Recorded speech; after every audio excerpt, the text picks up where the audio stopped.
do not belong here." The words cut through the evening air like a blade, sharp and cold and designed to wound.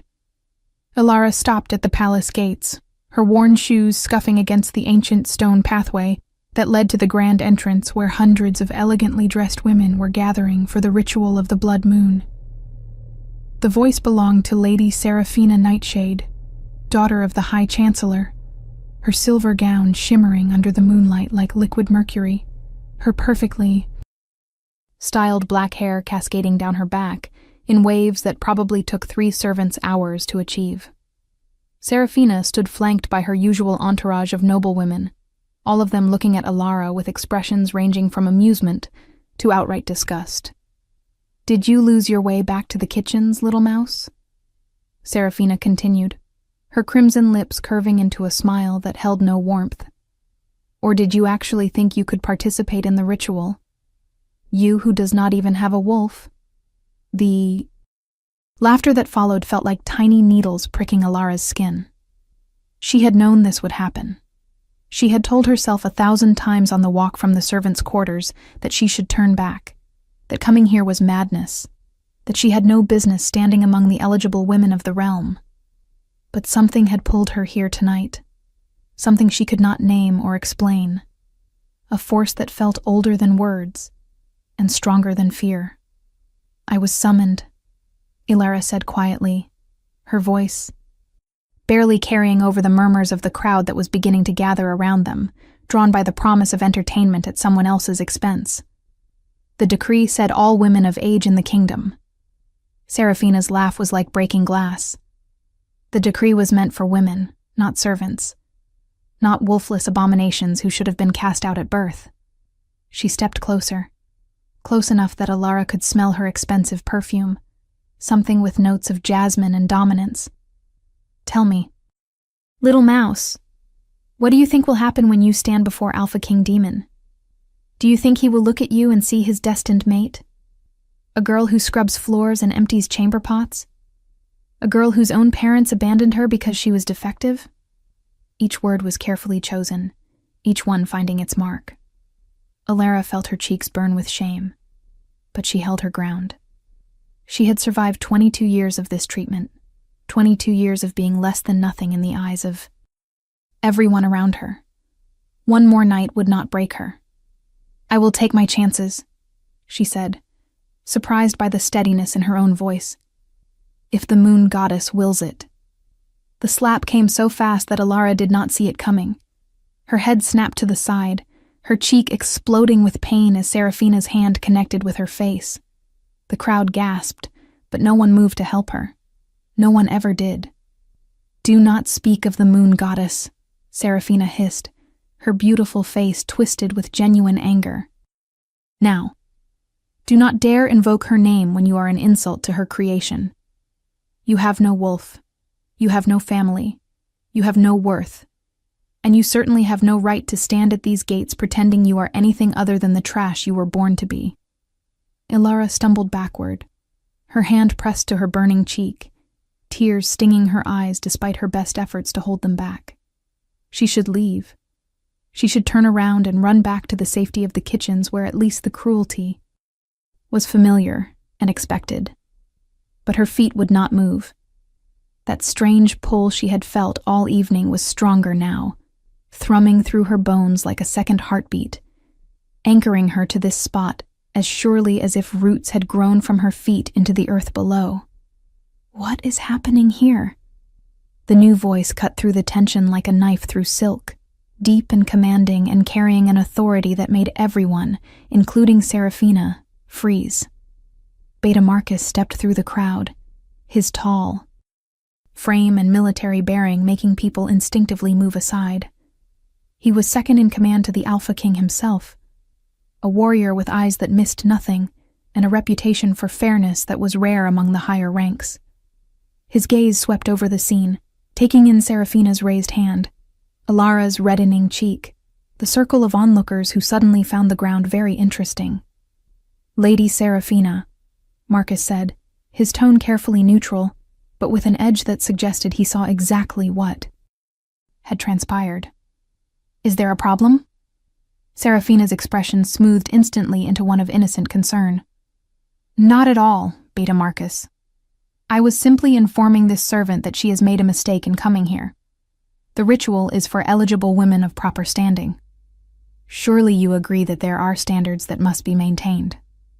Marcus's eyes shifted to Alara, and she saw something flicker in them that might have been sympathy. The Alpha King's decree was clear. All women of age within the kingdom are to present themselves for the ritual of the blood moon. I do not recall any mention of stations or standing in that decree. Seraphina's smile tightened almost imperceptibly. Certainly you cannot mean that wolfless servants are to be included.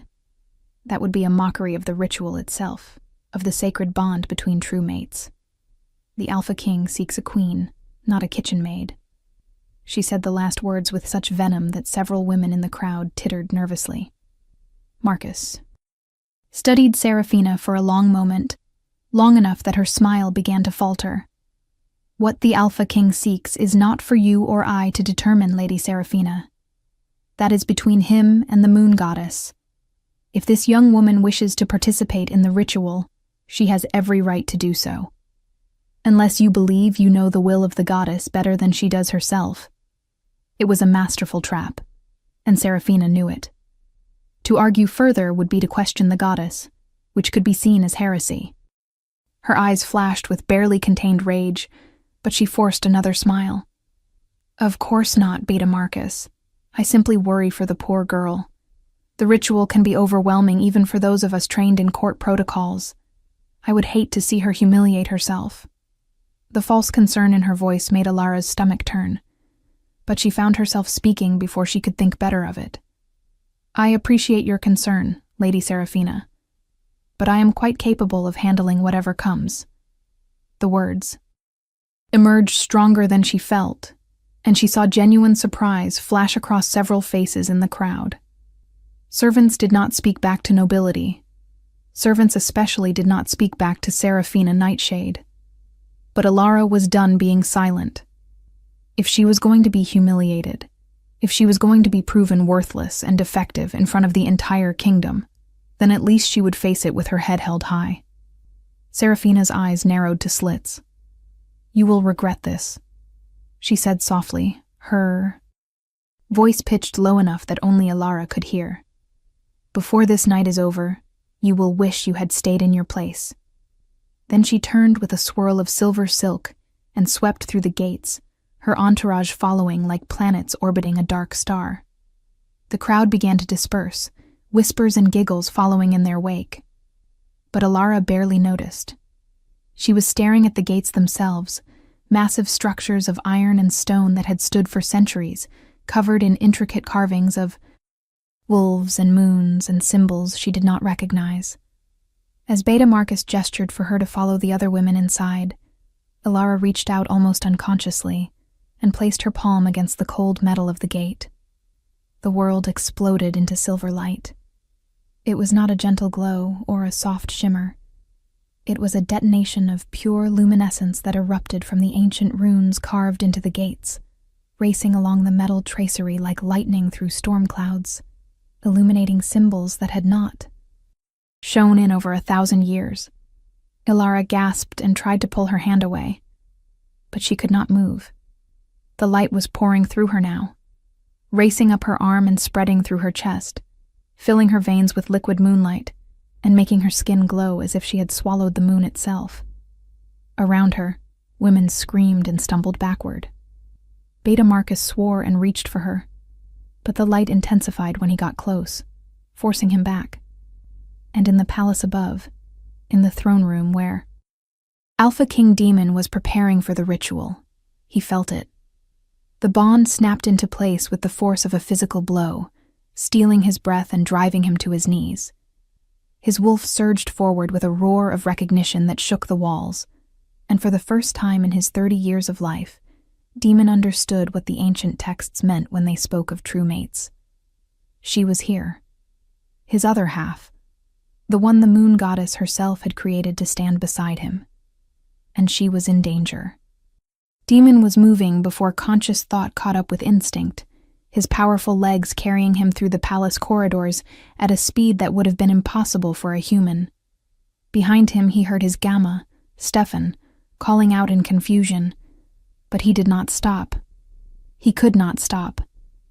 Every cell in his body was screaming at him to get to her, to protect her, to claim what was his. He burst through the main doors and onto the front steps, just as the light from the gates began to fade, leaving after-images burned into everyone's retinas. The scene before him was chaos. Dozens of elegantly dressed women were scattered across the courtyard, in various states of shock and fear, some crying, others simply staring at the gates with expressions of disbelief. Beta Marcus stood closest to the gates, his hand still outstretched as if he had been trying to reach someone. And there, collapsed at the base of the ancient gates with silver light still dancing across her skin like dying embers, was a young woman in a plain gray servant's dress. Demon's wolf roared again, and he felt his canines elongate despite his iron control. Mine. The word was out before he could stop it, a guttural claim that carried across the courtyard with undeniable authority. Every head turned toward him. Every eye widened in shock. Because Alpha King Demon had just declared his mate bond in front of witnesses, something that could not be taken back, something that bound him by the oldest laws of their kind. And his mate was a servant. Demon reached the girl in 3 long strides, dropping to his knees beside her and gathering her carefully into his arms. Up close, he could see that she was young, probably early 20s, with delicate features that would have been pretty if not for the obvious signs of malnutrition and hard labor. Her hands were rough and scarred from work, her hair was a simple brown pulled back in a practical braid, and her dress was patched and worn. She was no one. Nothing. A servant who should have been invisible, and she was the most important person in his entire world. "Get the pack doctor," Demon commanded, his voice rough. "Now!" Marcus was already running. Stefan appeared at Demon's side, his usually jovial face creased with concern and confusion. "My king, what happened?" "The gates. They have not responded to anyone in centuries. Not since the last primordial died and the bloodline ended. How could a servant girl trigger the ancient wards?" Demon looked down at the unconscious woman in his arms, at the way silver light still pulsed faintly beneath her skin in time with her heartbeat, at the unmistakable mark that was beginning to form on her left shoulder, where his teeth would soon create the claiming bite. The mark of a true mate. "Because she is not just a servant," he said slowly, his mind racing through implications and impossibilities. "She is primordial. The bloodline did not end. It was hidden." The words hung in the air like thunder before a storm. Around them, the gathered women burst into frantic whispers. Serafina pushed her way to the front of the crowd, her face a mask of barely controlled fury. "That is impossible," she declared, her voice shaking slightly. "The primordials died out. Everyone knows this. You cannot possibly believe that this nobody carries the blood of the first wolves. It is absurd. She probably used some kind of magic, some trick to make the gates respond. She should be arrested for tampering with sacred relics, not treated like royalty." Demon's eyes snapped to Serafina, and what she saw there made her take an involuntary step back. His eyes were no longer the cool gray she was used to seeing at court functions. They were pure gold, his wolf so close to the surface that his human form was barely containing it. "Are you questioning my mate bond, Lady Serafina?" Each word was measured and dangerous, because that would be the same as questioning the will of the moon goddess herself. "And I am quite certain that heresy is still punishable by exile in this kingdom." Serafina's face went white. Around her, the other noble women were inching away, none of them wanting to be associated with someone who had just potentially committed heresy in front of their king. "No, my king, I would never. I only meant that perhaps there has been some mistake, some confusion." Surely the goddess would not choose someone so unsuitable for your queen. Think of the kingdom. Think of the alliances. Think of what the council will say. It was the wrong thing to say. Demon rose to his feet in one fluid motion. The unconscious girl cradled against his chest, as if she weighed nothing at all. The moon goddess does not make mistakes, Lady Seraphina. And I do not answer to the council when it comes to matters of sacred bonds. This woman is my mate. She will be my queen. And anyone who has a problem with that is welcome to challenge me for the right to rule. His voice carried. Across the courtyard, a clear declaration that left no room for argument. If you are enjoying this story, do not forget to leave a like and subscribe to the channel for more emotional stories like this one. The silence that followed was absolute. No one would challenge Demon. He was not just the Alpha King by birthright. He had earned his position through countless battles and trials. He was the strongest wolf in living memory, a warrior king who had united the fractured packs under one banner. Through a combination of strategic brilliance and sheer physical dominance. To challenge him was suicide, but Demon knew that silence in the face of power was not the same as acceptance. The noble families would be furious, the council would demand explanations, and Seraphina, judging by the look of pure hatred she was trying and failing to hide, would not let this go easily. He did not care. Let them rage. Let them plot. This woman in his arms was his mate, chosen by the goddess herself, and he would burn the kingdom to the ground before he let anyone harm her.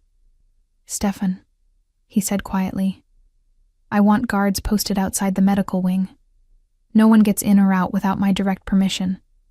And I want a full investigation into who this woman is, where she came from, and why her bloodline was hidden. Start with the palace records.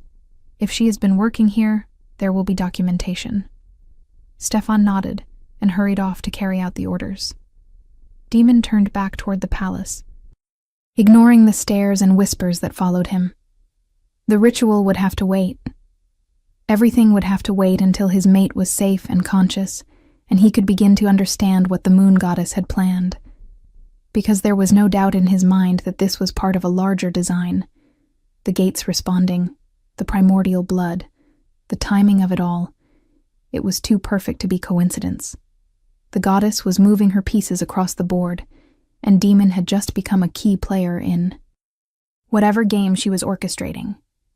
He carried his mate through the palace corridors, aware of servants and nobles alike pressing themselves against walls to let him pass, their eyes wide with shock and speculation. By morning, the entire kingdom would know that their Alpha King had found his mate, and that she was a servant girl who had somehow awakened the ancient gates. The political fallout would be enormous. He found himself smiling grimly at the thought. Let them talk. Let them scheme. He had spent his entire life doing what was expected, what was politically expedient, what was best for the kingdom. But this was something different. This was fate. This was the moon goddess herself, telling him that there were forces at work beyond politics and alliances, and carefully arranged marriages. The pack doctor, an elderly woman named Clara, who had been healing wolves since before Demon was born, was already waiting when he reached the medical wing. She took one look at the unconscious girl, and her eyes widened. Bring her here, she said, gesturing to a bed in the private examination room. And then, my king, you need to leave. Demon's wolf snarled at the suggestion. I am not leaving her.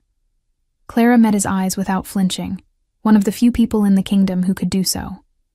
You are radiating enough alpha energy to make every wolf in a 3-mile radius submit. She needs calm to recover, not a possessive mate hovering over her and making her wolf feel threatened before it has even had a chance to wake properly. Now get out and let me work. I will call you the moment she begins to stir. It went against every instinct, but Damon forced himself to set his mate gently on the bed and step back. She is primordial, he said quietly. The gates responded to her. Whatever you find, whatever is happening to her, it is connected to that bloodline. Clara's weathered face showed surprise for just a moment, before professional calm reasserted itself. Then we will need to be very careful. Primordial awakenings are different from normal wolves.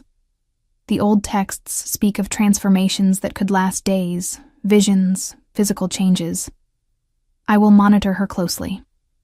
Demon nodded and forced himself to leave the room, though his wolf fought him every step of the way. Stefan was waiting in the corridor with 2 guards who took up positions outside the medical wing door. The council has requested an emergency meeting, Stefan said carefully. Hi. Chancellor Nightshade is demanding to speak with you immediately. Of course he was. Demon had just publicly claimed his daughter's rival as his mate. The political alliance that Seraphina's family had been counting on had just evaporated in a flash of silver light. Tell the council I will meet with them in 1 hour, Demon said. And tell the High Chancellor that if he ever sends his daughter to harass my mate again, I will consider it an act of aggression against the crown. Stefan's eyebrows rose almost to his hairline, but he nodded and hurried off. Demon leaned against the wall outside the medical wing, closing his eyes and trying to calm the storm of emotions raging inside him. His wolf wanted to break down the door and return to their mate. The king in him knew he needed to deal with the political crisis this had created. And underneath it all was a growing sense of wonder and destiny that he had never felt before. The moon goddess had given him a gift tonight. She had given him his other half, his true mate, the one person in all the world who would complete him. And she had done it in a way that challenged every assumption, every tradition, every carefully laid plan. It was brilliant. It was terrifying. And Demon would not change a single thing. Inside the medical wing, Alara was drowning in silver light and ancient memories that were not her own.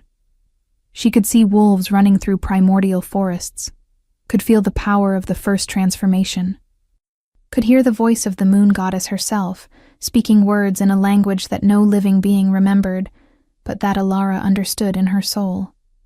You are my daughter, the goddess said, her voice like music and thunder combined.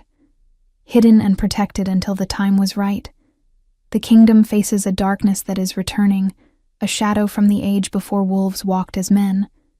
And you, my child, are the key to stopping it. But first, you must wake. You must claim your power. You must become who you were always meant to be. The light intensified, and Alara felt something fundamental shift inside her. A presence that had always been there but dormant, sleeping, waiting. Her wolf. But not just any wolf. A creature of pure silver light and ancient power, an alpha among alphas, a predator that made ordinary wolves look like puppies in comparison. The pain of the awakening was indescribable. It felt like her bones were breaking and reforming, her muscles tearing and reknitting stronger, her very DNA rewriting itself to accommodate the power that was flooding through her. She tried to scream but could not make a sound. The transformation was happening inside her mind, in the space between heartbeats, in a place where physical reality did not quite apply. When it was finally over, when the light began to fade and the memories began to settle into place, Alara opened her eyes to find herself staring at a ceiling she did not recognize. The room was clean and bright, with morning. Sunlight streaming through windows that were far too large and expensive to be in the servants' quarters. For a moment, panic flared. Where was she? What had happened? And then the memories came rushing back. The gates, the light, the feeling of ancient power recognizing her and claiming her as its own.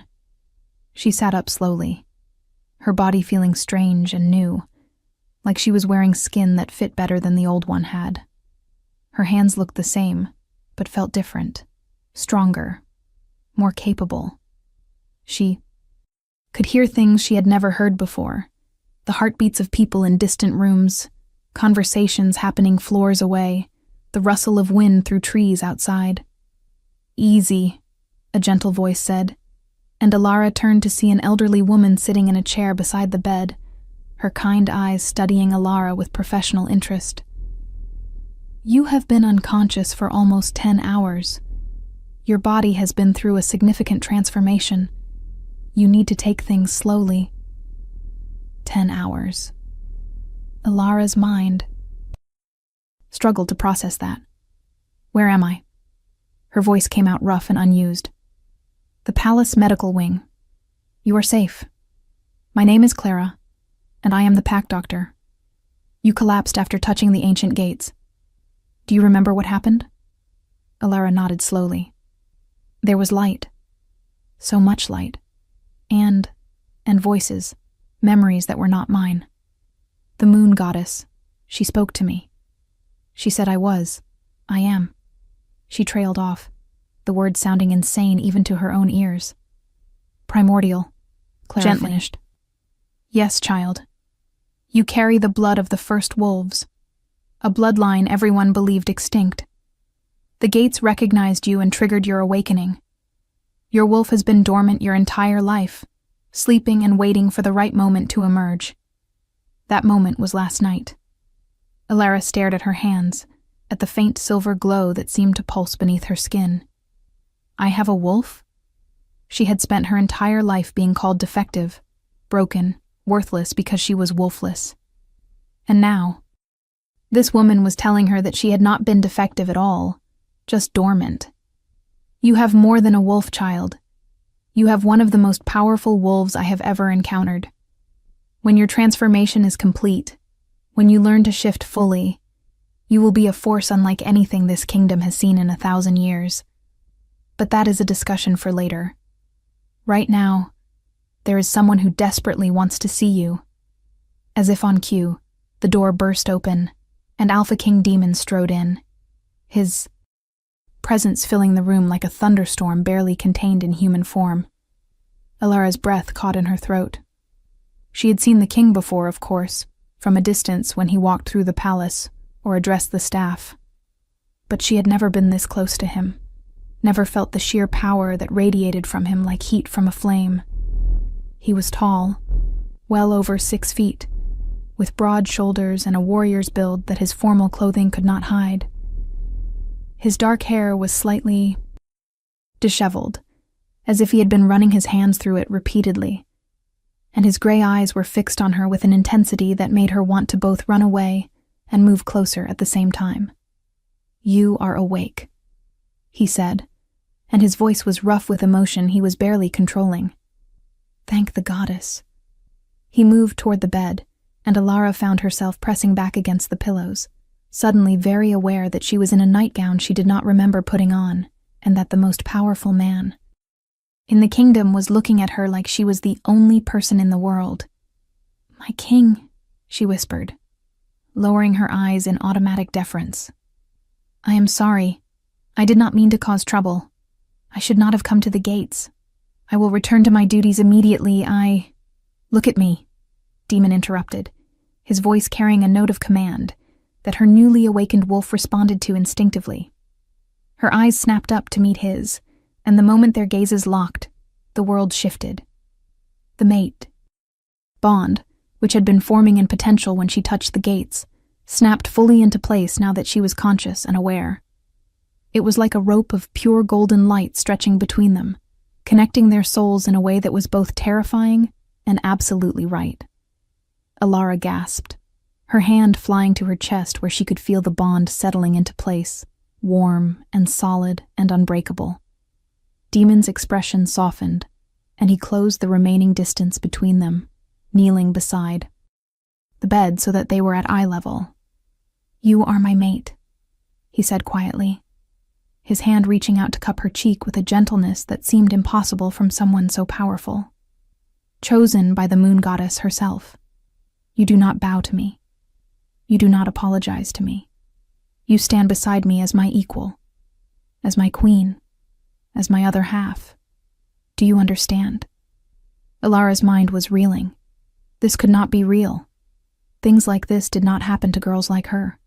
She was nobody, nothing, a servant who scrubbed floors and emptied chamber pots. She was not queen material. She was not worthy of an alpha king. She was. "I can hear your thoughts through the bond," Demon said, a hint of a smile touching his lips. "And every single one of them is wrong. You are not nobody. You are primordial. You carry the blood of the first wolves in your veins. You awakened gates that have been dormant for over 1,000 years. You are my mate, chosen by the goddess herself. And whether you believe it yet, or not, you are exactly where you are supposed to be." Tears were streaming down Alara's face now, and she was not even sure why. Relief, fear, joy, disbelief, all of it mixing together in a knot of emotion that threatened to overwhelm her. "I do not know how to be a queen," she whispered. "I do not know anything about politics or protocol or running a kingdom. I do not even know how to use the right fork at dinner. How can I possibly stand beside you when I know nothing about your world?"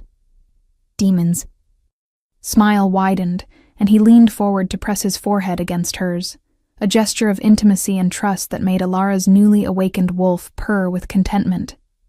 "Then I will teach you. We will learn together. Because I may know how to be a king, but I have no idea how to be a mate.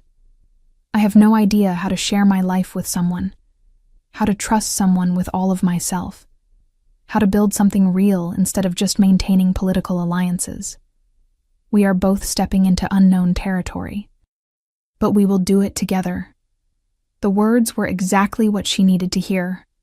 Not promises that everything would be easy, not dismissals of her very real concerns, but an acknowledgement that they were both entering something new and challenging. Together. What do you think will happen next? Leave your predictions in the comments below. Clara cleared her throat softly, reminding them that they were not alone. "I hate to interrupt, but the council is waiting, my king. And there are some things the young lady needs to know before she faces them." Demon pulled back reluctantly, his hand lingering on Alara's cheek for a moment before he forced himself to stand. "Tell me." Clara's expression turned serious. "The awakening is not complete. It will continue to progress over the next several days. She will experience heightened senses, stronger emotions, possible visions or memories from her bloodline. She needs to stay calm and avoid stress as much as possible. Any strong emotional upheaval could trigger an uncontrolled shift, and with primordial power, that could be dangerous." Demon's jaw tightened. "Then perhaps facing the council should wait. I will not risk her health for their political games." But Alara found herself speaking before she could think better of it. "No, I should meet them. If I am to be queen, if this is truly my destiny, then hiding away will only make things worse. They need to see me. They need to understand that I am not going anywhere." Both Demon and Clara looked at her in surprise. The timid servant girl who had been on this bed moments ago was gone, replaced by someone who carried herself with a quiet strength that had not been there before. The awakening was already changing her in ways that went beyond the physical. Demon's eyes gleamed with approval and pride. "Are you certain? The council will not be kind. They will question you, test you, try to find weaknesses they can exploit. High Chancellor Nightshade in particular will do everything in his power to discredit you and push for a different match." Alara thought of Seraphina's cruel smile, of the slap that had sent her stumbling backward, of 22 years of being told she was worthless. "I have faced cruelty before, my king. I have survived it. Whatever they throw at me, I can handle it." The smile that crossed Demon's face was fierce and proud.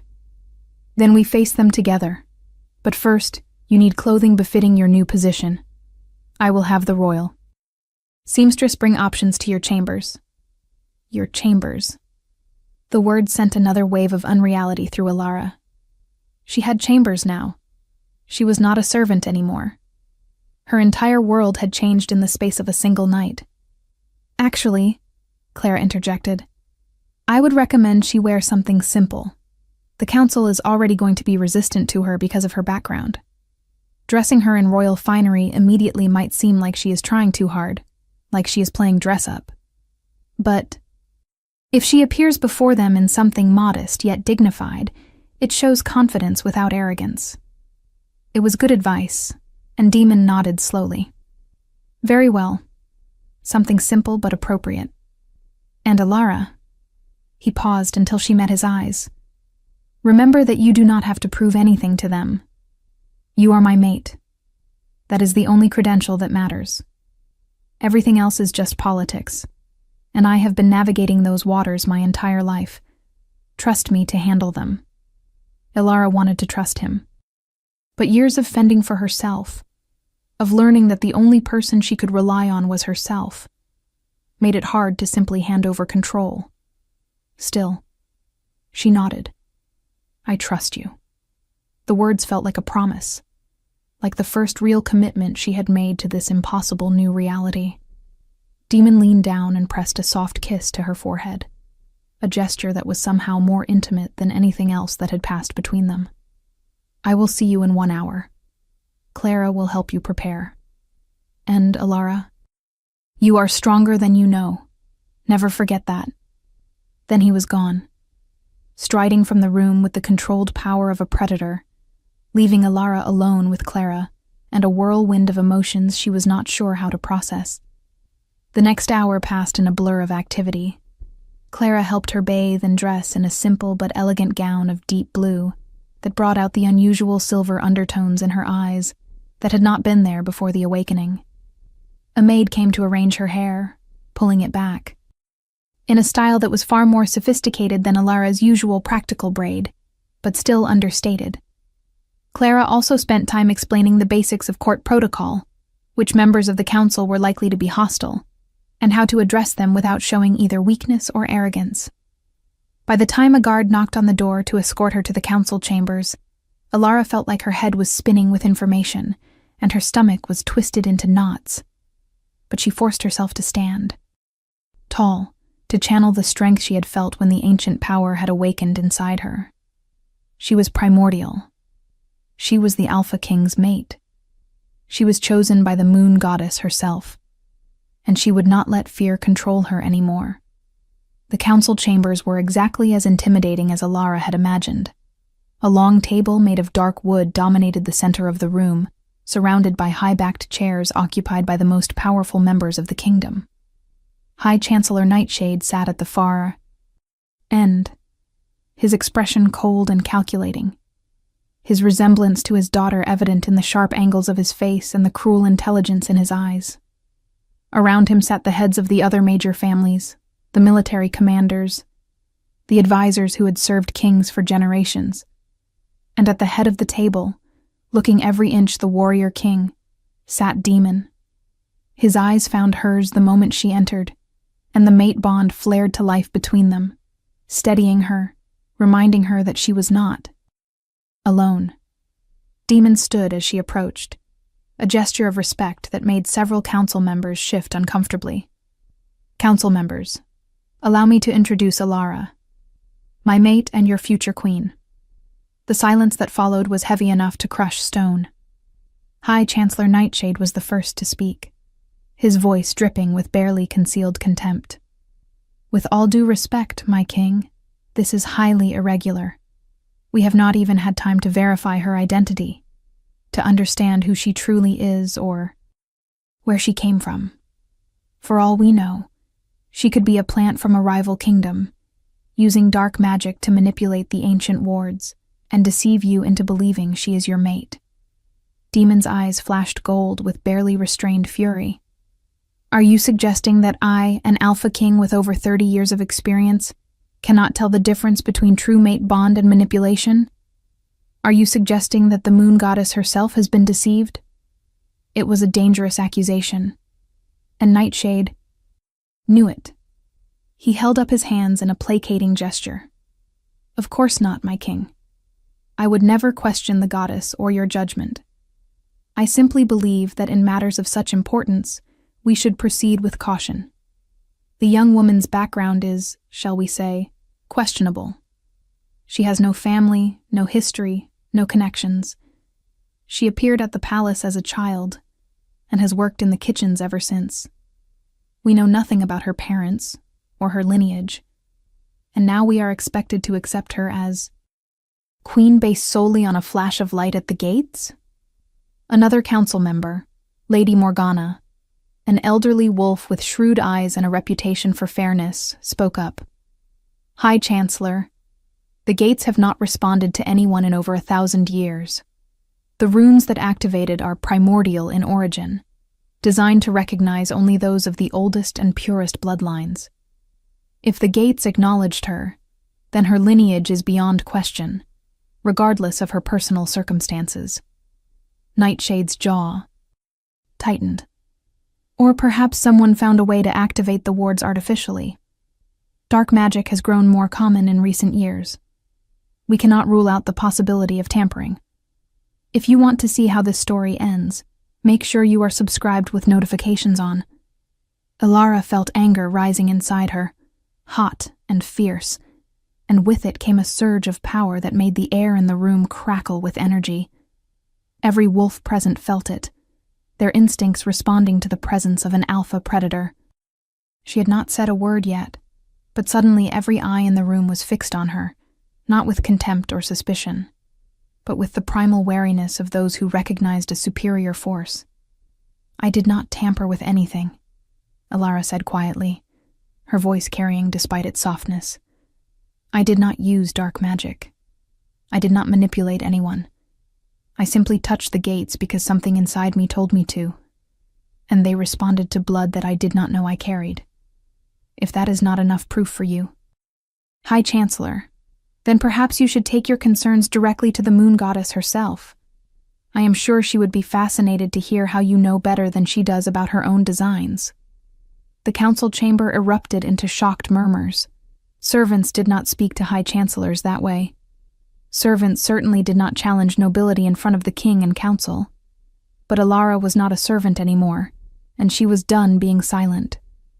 Nightshade's face flushed with anger, but before he could respond, Demon spoke, his voice cutting through the noise like a blade. Lady Elara makes an excellent point. Unless someone here has evidence of tampering beyond baseless suspicion, I suggest we move past this line of questioning. The mate bond is real. The gate's response was real. Her bloodline is primordial. These are facts, not theories. What we should be discussing is how to proceed from here. Lady Morgana nodded thoughtfully. I agree. The question is not whether Lady Elara is the king's true mate, but rather how we present this to the kingdom and what steps need to be taken to prepare her for her role as queen. She will need education in court protocols, diplomatic relations, pack law, and kingdom management.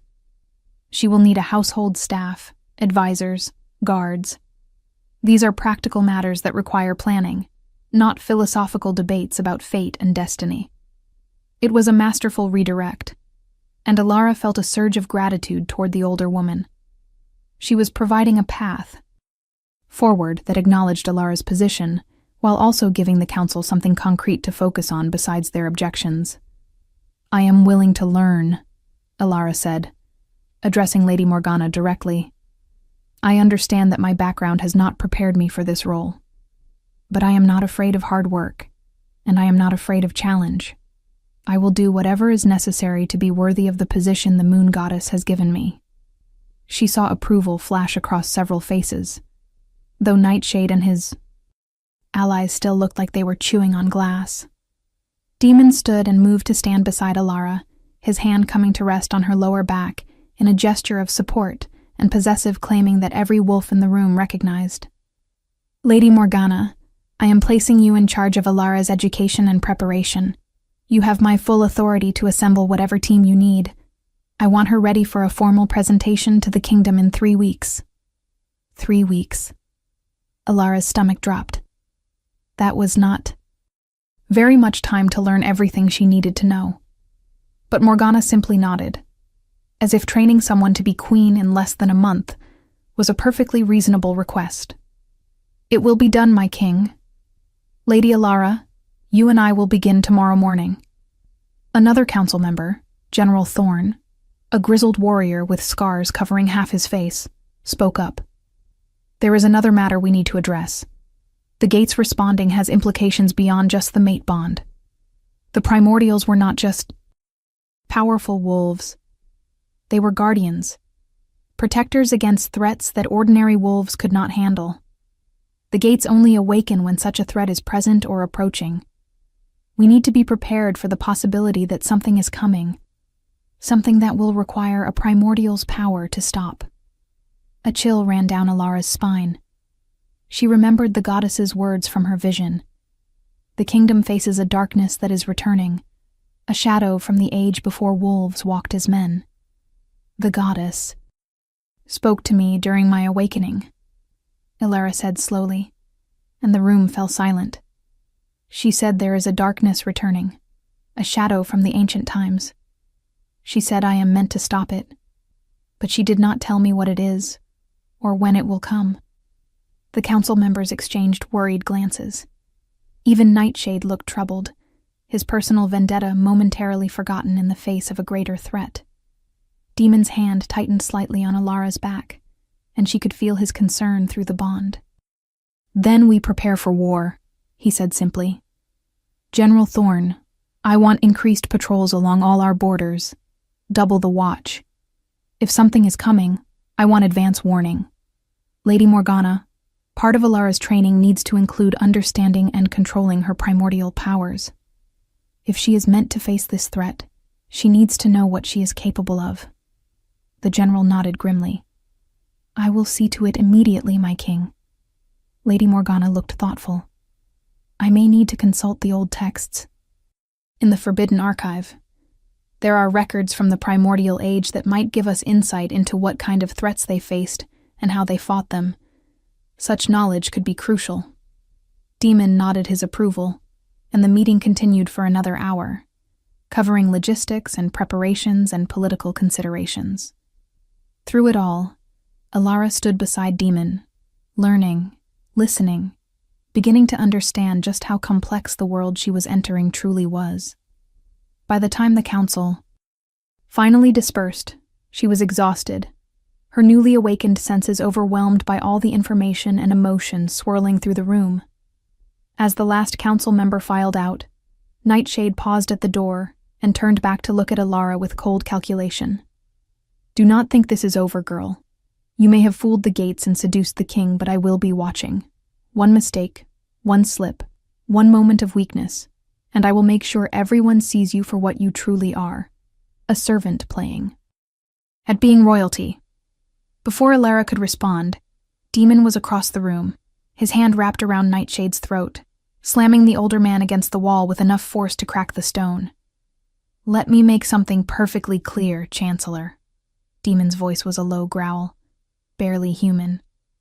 If you ever threaten my mate again, if you ever speak to her with anything less than the respect due a queen, if you ever try to undermine her in any way, I will consider it treason. And treason carries only one punishment in this kingdom. Do I make myself understood? Nightshade's face was turning purple, but he managed to nod. Demon held him there for another moment before releasing him with a disgusted sound. The Chancellor stumbled back, gasping, his hand going to his throat. For just a moment, genuine fear flashed across his face before his usual mask of cold composure slid back into place.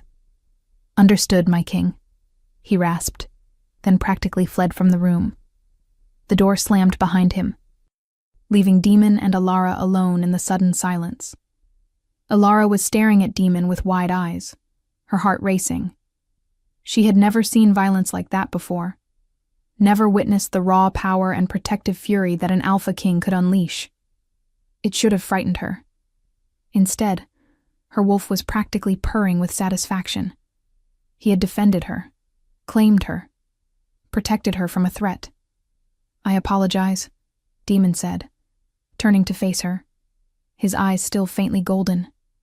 You should not have had to witness that, but I will not tolerate anyone threatening you, regardless of their position or family connections. Alara crossed the distance between them and placed her hand on his chest, feeling his heart racing beneath her palm. You do not need to apologize for protecting me. though I am starting to think I need to learn to protect myself. I cannot hide behind you every time someone says something cruel." Demon covered her hand with his, and the mate bond thrummed between them. Warm and solid. "You will learn. Lady Morgana is one of the best warriors and strategists I know. She will teach you to fight, to defend yourself, to use your primordial powers. But that does not mean you face threats alone. That is what it means to have a mate. We protect each other." The words settled something inside Alara, something she had not realized was unsettled. For so long she had been alone, relying only on herself because there was no one else. But that was changing. She had a mate. Now, she had an ally, a partner, someone who would stand beside her against whatever came. "I am scared," she admitted quietly. "Of the council, of this darkness that is supposed to be coming, of failing at being queen. I am scared of all of it." Demon pulled her into his arms, and she went willingly, pressing her face against his chest and breathing in his scent, pine and smoke and something wild that called to her wolf. "Fear is not weakness," he murmured against her hair. "Fear is wisdom. It tells us to be careful, to be prepared, to respect the challenges ahead. But it does not have to control us. We can be scared and still move forward. We can acknowledge the danger and still face it with courage." They stood like that for a long moment, wrapped in each other, and the bond that connected them, finding strength in the simple fact of being together. Finally, Demon pulled back slightly and looked down at her with an expression that was part tenderness and part hunger. "There is one more thing we need to discuss. The mate bond is not complete. It will not be complete until we perform the claiming ritual, until I mark you and you mark me in return. Once that is done, we will be connected on a level that goes beyond even what we feel now. Our thoughts, our emotions, our very souls will be intertwined. It is not something to be done lightly." Ilara felt heat bloom in her cheeks, understanding the implications of what he was saying. The claiming ritual was intimate, physical, a joining that would bind them together for life. "When?" she asked, her voice barely above a whisper.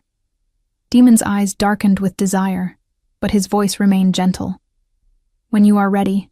There is no rush. I know everything is happening very fast for you. You have gone from servant to mate to future queen in less than 24 hours. I will not add to that pressure by pushing for the ritual before you are comfortable." The consideration, the care in his words, made Alara's chest tighten with emotion. He was the Alpha King. He could demand the ritual immediately, could claim her by right of the mate bond. But instead, he was giving her choice, giving her control over this one aspect of her rapidly changing life. "Thank you," she said softly, "for understanding, for being patient with me." Demon smiled and pressed a kiss to her forehead. "You are worth the wait, Alara. You are worth everything." The next 3 weeks passed in a whirlwind of activity and learning that left Alara's head spinning and her body exhausted every night. Lady Morgana proved to be a demanding but fair teacher, drilling Alara on everything from proper forms of address for foreign dignitaries to the complex history of pack alliances and territorial disputes. In the mornings, Alara learned etiquette and protocol. In the afternoons, she trained with weapons and hand-to-hand combat, discovering that her primordial strength made her a formidable fighter even without formal training. In the evenings, she studied pack law and kingdom management, learning how to read financial reports and make strategic decisions. And through it all, her bond with Demon grew stronger. They shared meals when his schedule allowed, walked together in the palace gardens, talked late into the night about everything from childhood memories to philosophical questions about fate and free will. He was patient with her learning curve, supportive when she struggled, proud when she succeeded, and gradually, the scared servant girl began to transform into something more. Ilara's confidence grew. Her posture changed, her voice became stronger. She learned to meet the eyes of nobles without flinching, to respond to veiled insults with graceful redirection, to carry herself with the quiet authority of someone who knew her own worth. Her appearance changed too. The proper nutrition and rest she was finally getting filled out her too thin frame. Her hair, washed with expensive oils instead of harsh soap, grew, glossy and thick. Her skin took on a healthy glow. And her eyes, those strange silver undertoned eyes, seemed to see everything with a clarity that sometimes unnerved people. But the most dramatic changes were happening internally. Her wolf was growing stronger every day, pressing closer to the surface, teaching her to trust her instincts. She had visions sometimes, memories from her primordial ancestors showing her battles fought and won, showing her the true scope of the power she was meant to wield. And with each vision came more understanding of what she was meant to become. On the morning of her formal presentation to the kingdom, Elara stood before a mirror in the royal chambers that had been prepared for her, and barely recognized the woman staring back. She wore a gown of silver and white, the colors of the moon, designed specifically to honor her primordial heritage. Her hair was arranged in an elaborate style, woven with silver chains and moonstones. Around her neck hung a pendant bearing the royal crest, marking her as Demon's chosen mate. She looked like a queen. She looked like someone who belonged in a palace, standing beside a king. You are staring at yourself with the same disbelief you had 3 weeks ago, Lady Morgana said from behind her, amusement clear in her voice. When will you accept that this is who you are now? Elara turned to face her teacher, a small smile playing at her lips. Perhaps when I stop expecting to wake up back in the servants' quarters, scrubbing floors and wondering if this was all a dream. Morgana's expression softened. It is not a dream, child. It is destiny. And you have risen to meet it more gracefully than many born to nobility would have. You should be proud of yourself. Pride was still a difficult emotion for Elara to access after a lifetime of being told she was worthless. But she was learning. I am grateful, she said instead, for your teaching, for your patience, for treating me like I was worth the effort. You were always worth the effort, Morgana replied firmly. Now come. The Alpha King is waiting, and you have a kingdom to meet. The presentation ceremony was being held in the grand throne room, a space large enough to hold over 1,000 wolves, and it seemed like every single one of them had come to catch a glimpse of their future queen.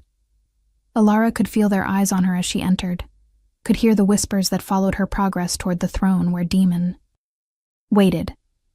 Some of the whispers were curious, some were admiring, some were cruel. She ignored them all and kept her focus on Demon, on the way his eyes lit up when he saw her, on the pride and love that radiated through their bond.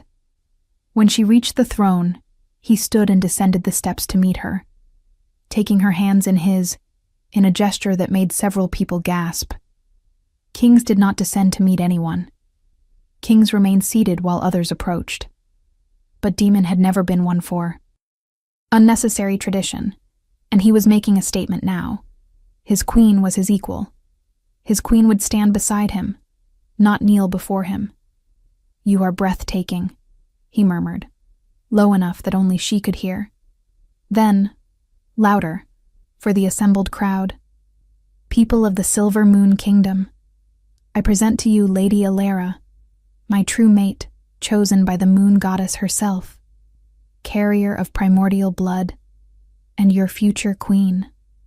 The formal words rang through the chamber, and tradition demanded that the assembled wolves bow in acknowledgement. Most did. But Elara could see a number of people, particularly among the older noble families, who remained standing, their expressions ranging from disapproving to openly hostile. Seraphina Nightshade stood near the front, her beautiful face twisted into a mask of barely contained rage. Demon noticed the holdouts too, and his expression darkened. But before he could say anything, Before he could force compliance through sheer dominance, Alara squeezed his hand and stepped forward. "I know many of you have doubts about me," she said, her voice carrying through the vast room with a strength that surprised even her. "I understand those doubts. I was a servant in this palace until 3 weeks ago. I have no family name, no connections, no traditional qualifications for the role I am being asked to fill. If our positions were reversed, I would have doubts too."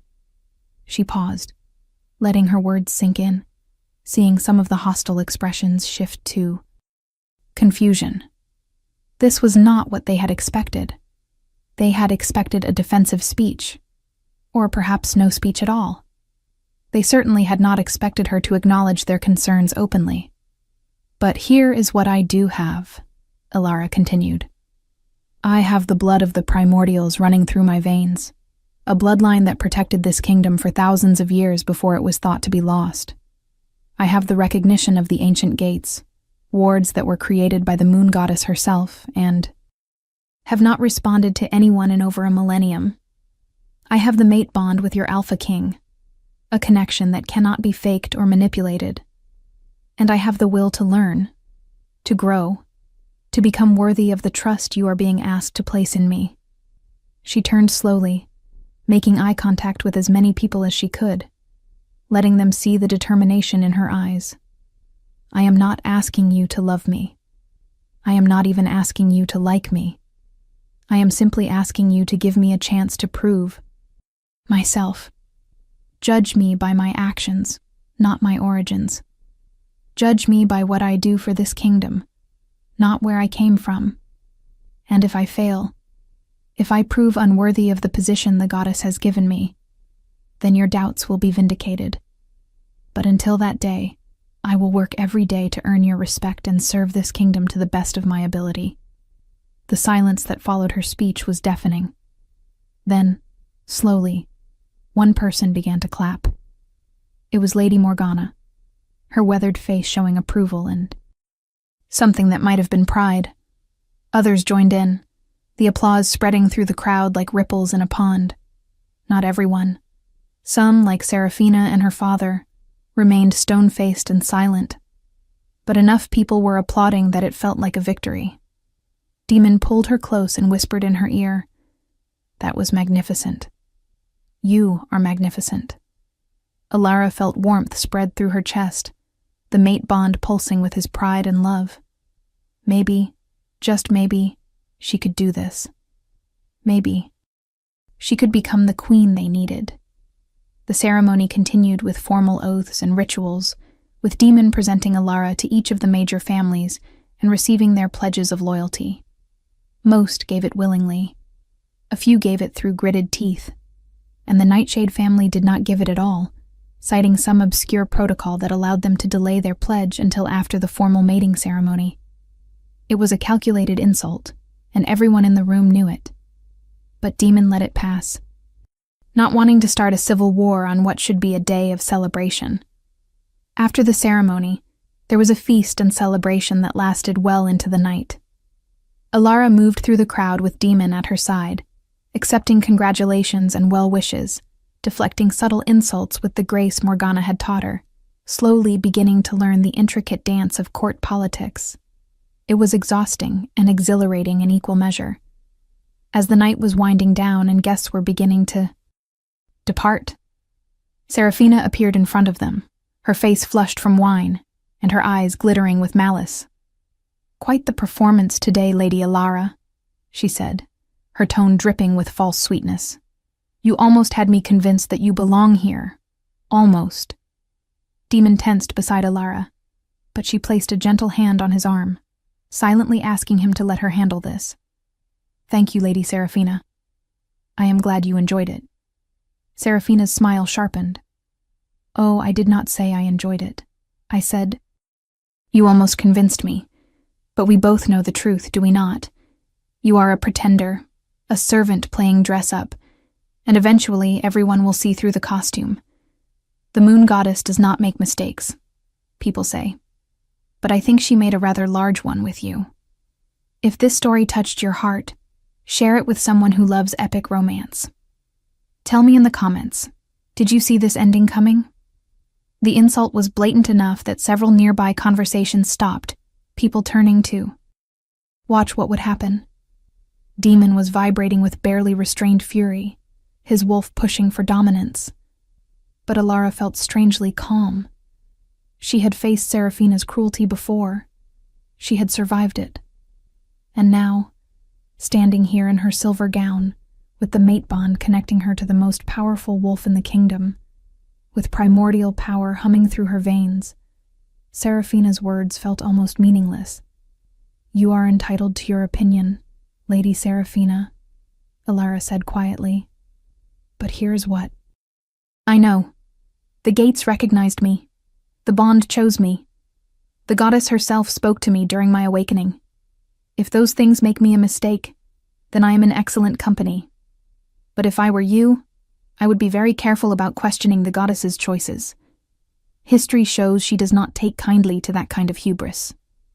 For just a moment, genuine fear flashed across Seraphina's face as she remembered that the girl standing before her was primordial, was connected to power that dwarfed anything Seraphina could access.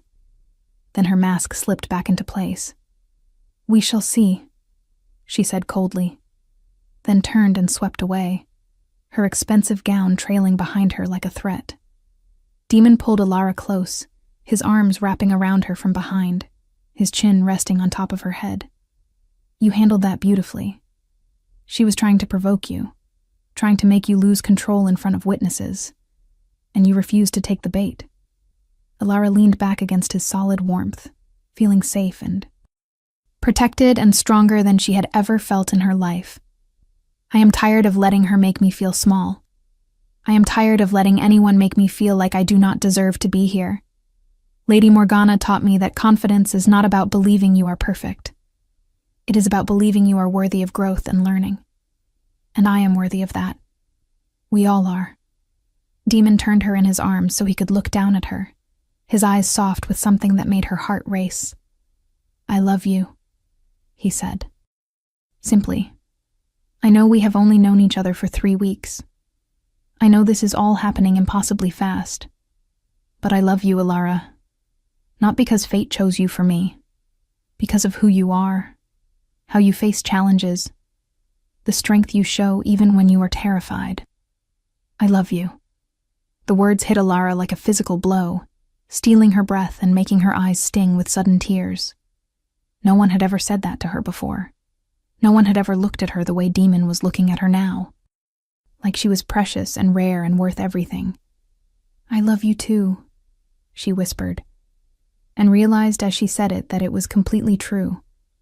Somewhere between the terror of the gates and the exhaustion of training and the countless late-night conversations, she had fallen in love with this complicated, powerful, surprisingly gentle man who had turned her entire world upside down. Demon's smile was radiant, and he leaned down to kiss her, a soft press of lips that quickly deepened into something more heated. Around them, the remaining guests applauded and cheered, but Alara barely heard them. She was lost in the kiss, in the mate bond that flared to life between them, in the certainty that this, right here, was where she was supposed to be. When they finally pulled apart, both breathing hard, Demon rested his forehead against hers. Will you complete the bond with me tonight? Will you let me claim you as mine, and claim me in return? The question hung in the air between them, heavy with promise and possibility. Alara thought about everything that had happened, about how far she had come in such a short time. 3 weeks ago, she had been a servant with no hope and no future. Now she was standing in a ballroom wearing silver and moonlight, loved by an alpha king, carrying the power of the ancients in her blood. She was ready. She was finally ready to take this last step, to complete the bond and tie herself to Demon in a way that would last the rest of their lives. Yes, she said clearly, loudly enough that several nearby people heard and began whispering excitedly. Yes, I will complete the bond with you.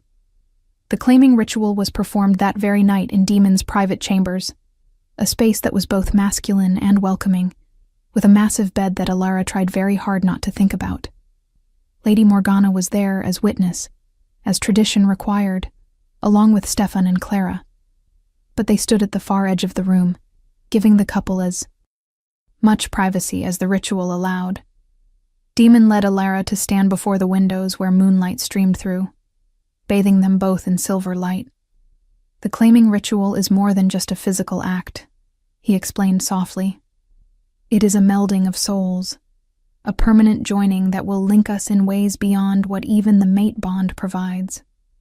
Once it is complete, I will be able to sense your emotions, your location, your well-being, and you will be able to sense mine. We will be two halves of a E, whole, separate but connected, individual but united. Do you understand? Alara nodded, her heart racing but her resolve firm. I understand. Demon cupped her face in his hands, his thumbs brushing her cheekbones with infinite gentleness. This is going to hurt at first. The bite, the marking, it is intense. But the pain will fade quickly, replaced by pleasure and completion. Trust me? She did not even have to think about it. I trust you. The kiss that followed was different from the one in the ballroom, deeper and more urgent, conveying weeks of restrained desire and barely controlled need. Alara melted into it, her hands coming up to grip Demon's shoulders, her body pressing against his as heat pooled low in her belly. She had never been with anyone before, never even been kissed until Demon, but her instincts and her wolf were guiding her, showing her what to do, where to touch, how to move. Demon pulled back long enough to help her out of the silver gown, his eyes darkening, with hunger as more of her skin was revealed. Then his own clothes were gone, and they were skin to skin, the mate bond singing between them with an intensity that made Alara dizzy. He guided her to the bed, laying her down with a reverence that made her feel cherished and desired and absolutely beautiful. And then he was covering her body with his mouth finding hers again as his hands explored, learning the curves and planes of her, making her gasp and arch into his touch. Are you certain? He asked one more time, his voice rough with need, but his eyes showing that he would stop even now if she asked. Yes, Alara breathed. Please, Demon. I want this. I want you. The joining was intense, a brief flare of pain that gave way almost immediately to pleasure and rightness and a sense of completion that brought tears to Alara's eyes. And then Demon's teeth were at her throat, his canines elongating as his wolf surged forward. The bite when it came was sharp and fierce, sending lightning through every nerve ending in her body. Alara cried out, but not in pain. The sensation was overwhelming, pleasure and possession and permanence all mixed together. Through the bond, she could feel Demon's emotions, his love and desire and fierce protectiveness, his joy at finally claiming his mate. And then her own wolf surged forward, her own canines sharpening, and she bit down on his shoulder in return, marking him as hers just as he had marked her. The bond snapped fully, into place with a sensation like the universe rearranging itself. Suddenly Alara could feel everything Demon felt, could sense his presence in her mind like a second consciousness, warm and protective and utterly devoted. And she knew he felt the same from her. They moved together, the physical joining intertwining with the spiritual and emotional bond, until it was impossible to tell where one ended and the other began. When they finally reached completion, it was together, their voices crying, out in unison as pleasure crashed over them in waves that seemed to go on forever. Afterward, they lay tangled together, hearts racing and breathing hard, the bite marks on their skin already healing, but leaving permanent silver scars that would mark them as mated for the rest of their lives. That was, Alara started, then stopped, unable to find words for what she had just experienced. Perfect, Demon finished for her, pressing a kiss to her forehead. That was perfect. You are perfect. She smiled and snuggled closer to him, feeling safe and loved and complete, in a way she had never imagined possible. The witnesses had quietly left at some point during the ritual, giving them privacy.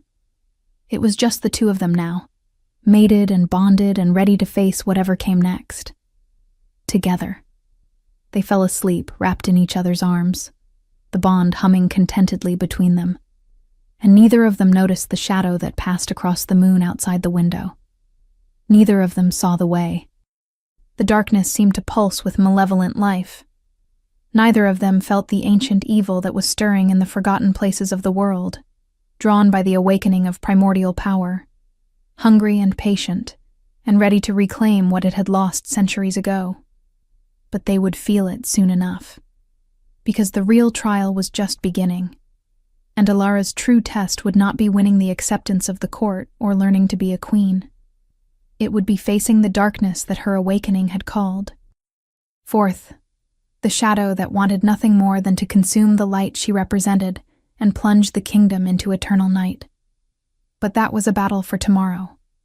Tonight, Alara slept peacefully in her mate's arms, unaware that her destiny was about to demand everything she had and more. Unaware that being primordial meant being a guardian against forces that most wolves could not even comprehend. Unaware that the real story was only just beginning,